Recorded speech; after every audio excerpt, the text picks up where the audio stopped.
Well, this is so exciting. It's time to check in with Meghan Patrick just before her new album is launched. And Meghan, it's so great to have you here on 620 CKRM and a Zoom call. And I know that you're very busy, not only with the album, but starting to get back touring. So what is this all about? Tell us about how exciting this is to have this album that's going to make a mark in the USA. Yeah, I mean, it has definitely been a labor of love, and it's been a long time coming. Obviously this last year was tough for everybody, but I really do believe now, kind of being able to be on the other side of it. I do think that there were a lot of silver linings to that. I think one for me, it forced two things for me. One, it forced a lot of self reflection and a lot of time to really think about what this next project was going to sound like, and what I wanted to talk about and how I wanted to present it. And also, I had more time than I've ever had to just be creative and focus on songwriting, without having touring or anything like that. And so when the pandemic first hit, I was like, okay, I need to use this time wisely. I'm going to spend more time writing songs. I'm going to spend more time playing my guitar. And I also learned how to use Pro Tools so that I could, make my demos and stuff like that during the pandemic, because there was no access to studios.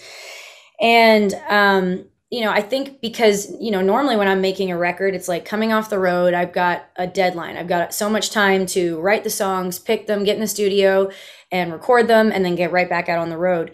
Whereas this time I had all of this time to just write. I wasn't on a deadline. I wasn't chasing anything. I wasn't being like, it wasn't like we had the record almost done. It's like, but we still need that happy up tempo. So then I would have to go in and always have to write a happy up tempo to get the right one. Instead, I just was able to just go in and write whatever was on my mind, whatever was on my heart, without any boundaries or deadlines around it. And I think the result was more honest music and better music. I was a lot more picky about songs. I've had a lot more songs where we finished them over multiple sessions as opposed to just one, where I would go back and say, you know what, I love all this, except I don't think this lyric is right, or I don't think this melody is right. Let's fix it. And really kind of going through everything with a fine tooth comb. And I've never really had the luxury of the time to do that before. So I think it was a positive in the end. I think it's going to be a very interesting year as we're finding out so many albums are coming out, and that's probably exactly what a lot of other artists are saying too. Even Yeah. those that maybe glean from writers and they're not in the art of writing themselves, Yeah. but that there is this different creative flow. Yeah. Now, not only doing music, and we'll get back to this brand new album, but I follow you on social media and you've been doing whip tricks. You've been skateboarding and listening to new music. And you've, of course, been out hunting, doing your turkey shoots, and a few other things. What about the whip tricks? How's that coming along? Wait, what a whip trick? What are you talking I saw about? your bullwhip. Wasn't that you doing Oh, a oh, bullwhip? the roping. Yeah. Okay, Yeah, I thought I had a whip roping. in there too. Yeah, I was like, what's a whip trick? Yeah, a friend of mine, we were just over at a friend's house one night. We'd had a few margaritas, and her boyfriend had a rope, and he was just sitting there in the kitchen, and he was like roping, and I'm sitting there, and my friend Farron, she looked at me, she's like, you're gonna try it, aren't you? I was like, oh yeah, I gotta try it. And then she looks at me, she goes, and we're also not leaving until you get it, are we? I was like, no, you know me well. So yeah, I just sat there in the kitchen, and he was giving me pointers, and so yeah, we had a lot of fun. I even ordered my own rope, so I've got one at the house now when I want to have a few margaritas and wrangle some chairs. It's a good pastime when you're thinking of a creatively, right? And then all of a sudden you maybe hit a bit of a wall and you think, if I got to take myself away from this. Now, the new album, tell us a little bit about that lineup. 10 songs on Heart on My Glass.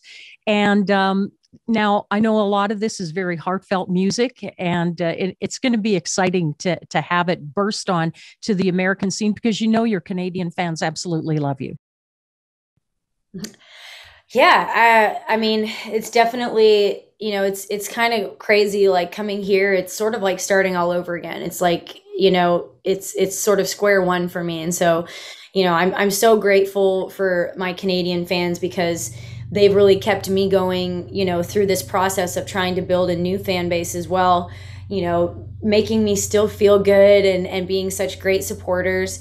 And, but even though I have these Canadian fans that already know me and love me, I still want to make sure that they're going to love everything new that I'm putting out. And so there's always that little bit of nervousness anytime you do something new, especially because I do think I pushed a lot more boundaries with this record than I have in the past.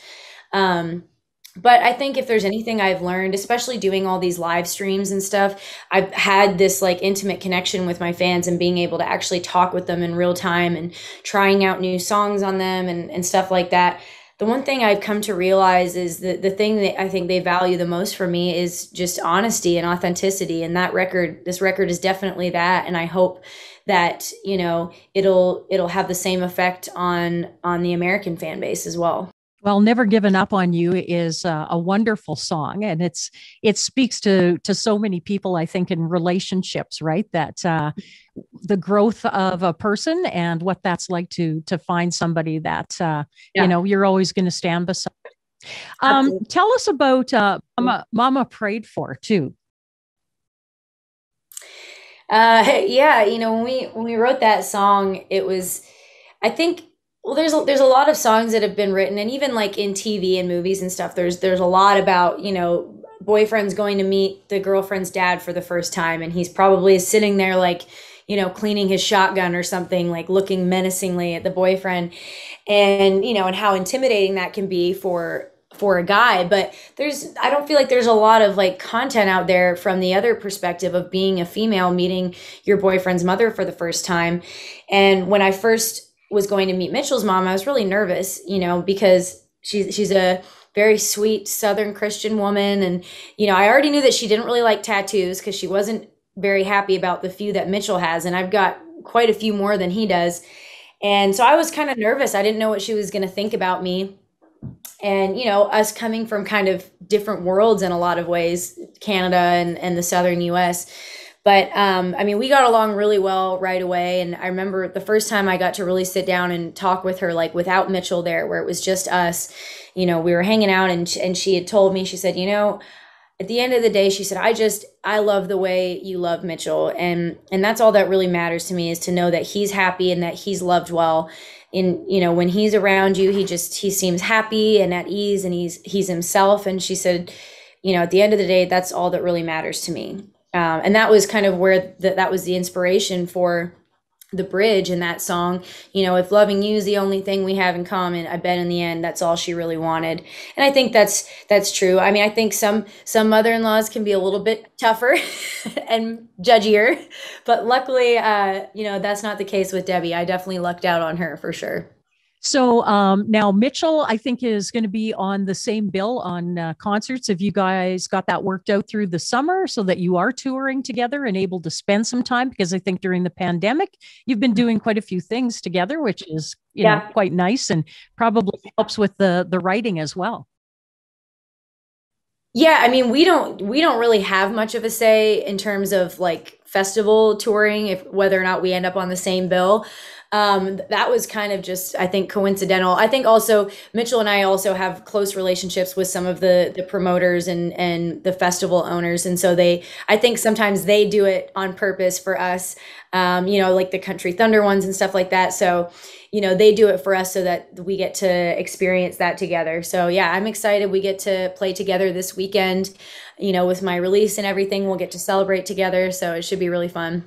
Now, with the release, tell us a little bit about how that's going to work. I know that streaming is so important to artists now. That's one of the ways that that labels can really keep track of what's happening. Things have changed so much for radio and for country music, well, for the whole music industry, really. Mm-hmm. So I just, that it's so different in how you build that audience. Yeah, So are you talking about like streaming versus radio or Yeah, like I know we have you in a high rotation with Never Given Up on You, and and it's always great to hear your music. We go back into the files to hear other things as well, because of course people want to hear that. Walls Come Down, and music from Grit and Grace. So that change in the way things have evolved over maybe even the past 5 years. How do you get audiences to realize that there is another way that they have to listen to you so that it improves where you go on the charts?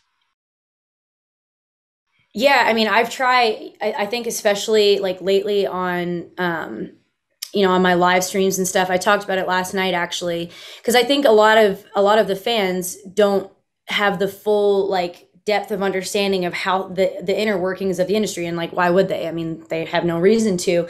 Yeah. And so I've always told them, I said, look, because I love, obviously I want you to buy the record. That's great. But in this day and age, streaming numbers are really king, and it's radio and it's streaming, and so I always say to them, I'm like, look, if you buy the record, that's great. Buy the record, but then stream it when you want to listen to it. Help pump up those numbers, because the streaming gets you on playlists, like curated playlists, which then pushes you out to a bigger audience and gives you a better chance of getting new fans. Promoters, agents, they look at streaming numbers, labels look at streaming numbers, radio looks at streaming numbers, So I always say, I'm like, I'm realizing that a lot of fans want to support you and want to help you in every way they can. They just don't always know what the best strategy is. So I've been really trying to talk about that more on my social media and, on my lives and everything. Like, hey, if you want to really support your favorite artists, here are the top 3 best things you can do. Buy their merch, buy the record, but stream it when you want to listen to it, and share it with your friends, tag your friends and things, get them to follow the artist, get them to come to concerts with you, all that kind of stuff. Well, and it is the old thing. Not everybody tunes in a different way. Everything is like right there, right? So Right. phones and so many other ways. Now, okay, so here we are. We're in a time where you have achieved so many things in Canada. And what's going to be that first thing when you come back on tour north of the border that you're going to want to do? And I guess even when you're on stage, that first experience of coming back to an audience, it's going to be, I think, quite emotional, as I'm sure you've been asked many times. Yeah, I think it's going to be crazy, because I mean, even getting to play shows here and everything, I mean, it's awesome. I love being back on stage. But for the most part, a lot of these places I'm playing in the US, I'm still pretty new. And so, a lot of these new fans don't know all of my songs, all my older records. So I think the moment that I get to step out on stage in Canada and play for an audience that's really, been there with me since the beginning, knows all of the songs, all the records, I think I'm definitely going to cry. And I'm not a big crier, but I feel like I want to cry just thinking about that moment right now, because it's going to be so special. I mean, look, I'm excited about what is about to happen for me here in the US, and it's a big part of my dream. But, also Canadians were my first believers. They were the people that made me an artist. They gave me the career that I have today. They gave me the opportunity to move down here and build it further. So playing in Canada is always going to be really special for me. Also, one other thing that I noticed, and I found this, I think, on Instagram, is that you had the chance to run into Randy Travis. How about that? Yeah, it was wild. Mitchell and I were at a friend of ours just opened up this great restaurant just right before the pandemic. And so we try and get out there a lot and support him. It's a small business. And we're sitting there, we finished eating. We were just having like the last drink and we were about to leave. And then we turn around and in rolls Randy Travis. And I was like, oh my gosh, that's Randy Travis. And Mitchell knew him. They had done a couple things together, and he knows his wife as well. And he's like, well, we should go over and say hi. Like, I'll introduce you. And so like I thought, we'll go over, introduce ourselves, say hi, like maybe take a picture, and that'll be it. We ended up sitting there at the table with them and drinking all night and hanging out, and just, it was so crazy. Like, that, I mean, only in Nashville, I think, do you get to have a moment like that. And it was just, he's just such a sweet, humble person. I mean, he's obviously been through a lot with the stroke and everything, but he's, you know, he's doing a lot better. And I just love that he was down to just kick it with us till the wee hours of the morning and have some drinks. It was awesome. Well, I've seen him. There's the thing with him being on TikTok, which is pretty cool too. Now I know that you're writing your own stuff, but that chemistry between writers, and I'm sure we're running kind of short on time. Is there anyone out there that would phone you up, and if they were to phone, you'd say, "I will be there instantly," or that I guess dream idea of writing with people and how that kind of comes about? Yeah, I mean, I've definitely got some bucket list writers that I haven't written with yet, and some that I get to write with regularly now. I mean, Joey Hyde, he also produced a good chunk of the songs on my new record. Love writing with him. I I mean, everybody that's on this record are all people that I write with like pretty often, and they're all just crazy, crazy talented. I mean, a lot of the people that are on my bucket list still, I mean, if basically the best way to say it is go look at the writer's credits on any Eric Church album, and that's all the guys that I want to write with. Well, hey, he's touring up here. So that's our first hit at a big concert coming up Yeah. in October. Mhm. Those tickets are going on sale too. And we can't wait to see you get through the border and come back to Canada because I Can't think wait. that's going to be a blast. For So, sure. Megan, I'm thinking that maybe we're running kind of low on time. Anything you'd like to say to all your fans that are right here at 620 CKRM and in Saskatchewan? One, I just want to say that I miss you guys and I hope I get to come see you soon. And two, go get the record. You can even pre-save it, add it, order it, all the things right now. So it pops up on your phone the second it comes out tonight. And like I said, please buy the record, but also as soon as you buy the record, then go listen to it and stream it. And share it with everybody you know if you love it.